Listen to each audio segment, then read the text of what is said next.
Today's recipe gives us all kinds of yummy flavors in one great dessert. Jamie Prodich from the Front Porch in Dixon is here to show us how to make chocolate-covered strawberry bread pudding. That's all my favorites in one dessert. It sounds amazing. And it's such strawberry season too. Yeah, so it is. This is a super easy, forgiving recipe. So first we're going to start off with 8 cups of cubed bread. You can use any kind of bread you want. In here we have croissants and dinner rolls, but you could use leftover hot dog buns or hamburger buns or, any sort of bread you wanted. So you just save the leftover bread that you have, maybe stick it in the freezer until you got enough to make the recipe. Exactly. We put out bread on a table at the restaurant, so we usually have some left at the end of the day that we haven't used, and we'll wrap that up and save it. Okay. So to that, we're going to add 2 cups of macerated strawberries. And that just means strawberries that have had sugar put on them and allowed them to make some juice. Now you can also use the frozen strawberries. They usually come in 16-ounce pint containers, and then you just thaw them, okay? So then you mix that up.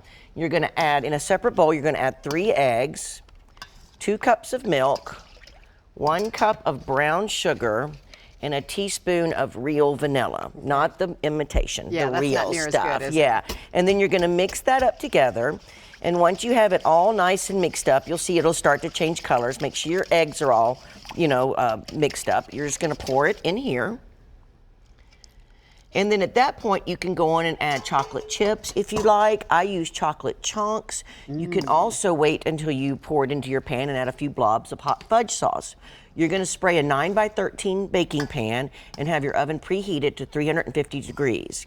Once it's all nice and mixed up, it'll look kind of like this. You see the chocolate chunks in there. It's going to be bigger than this, but you want to use this cute little pan. I thought that was a really cute pan, so I wanted to use it. So it will make more. This will make enough for a whole 9x13 pan. Okay, and you said you actually mash this. I do. I use a potato masher because I like the bread really mixed up in it. It gives it a creamier consistency. The more chunky your bread is, the more dry it's going to be. Yeah, and it absorbs more of the flavor too. Exactly. The eggs and the sugar and everything really soak into the bread. So after you do the mashing, then you'd add the chocolate. Yes, ma'am. You'd add the chocolate, you mix it up, and then pop it in the oven for about 20 to 25 minutes. You don't want to overbake it because it just gets dry at that point. Cool. And then afterwards, I top ours with a chocolate syrup. You could also top it with hot fudge. You could serve it warm with whipped cream or ice cream on top, or you could serve it room temperature cut into squares. Oh, that looks so good. Now you say this recipe is really versatile because you can use it all year long, but with different elements in it. Absolutely. During blueberry season, you could do a blueberry bread pudding.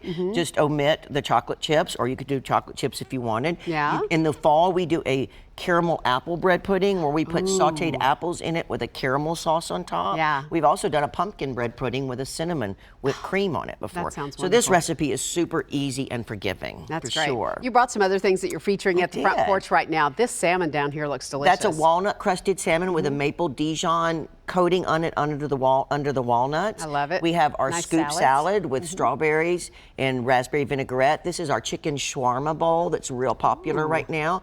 This is our house roasted, that's our vegetable ratatouille with local vegetables with roasted chicken. And this is our house roasted corned beef Reuben panini that we're featuring right now. That looks delicious. And then top it off for dessert with this wonderful bread pudding. Exactly. That sounds so good. We're going to put that recipe on our website at newschannel5.com, or you can go over to the Front Porch in Dixon and try it yourself. Jamie, thanks so much. Thanks, Meryl. It looks delicious. Thank you.